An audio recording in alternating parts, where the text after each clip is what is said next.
You ask Tiger to solve. This deals with linear equations with one unknown. The final result is q equals 4. Let's solve it step by step. Group all constants on the right side of the equation. Add 3 to both sides. Simplify the arithmetic.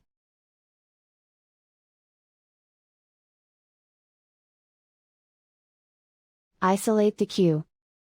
Divide both sides by 7. Simplify the fraction. Find the greatest common factor of the numerator and denominator.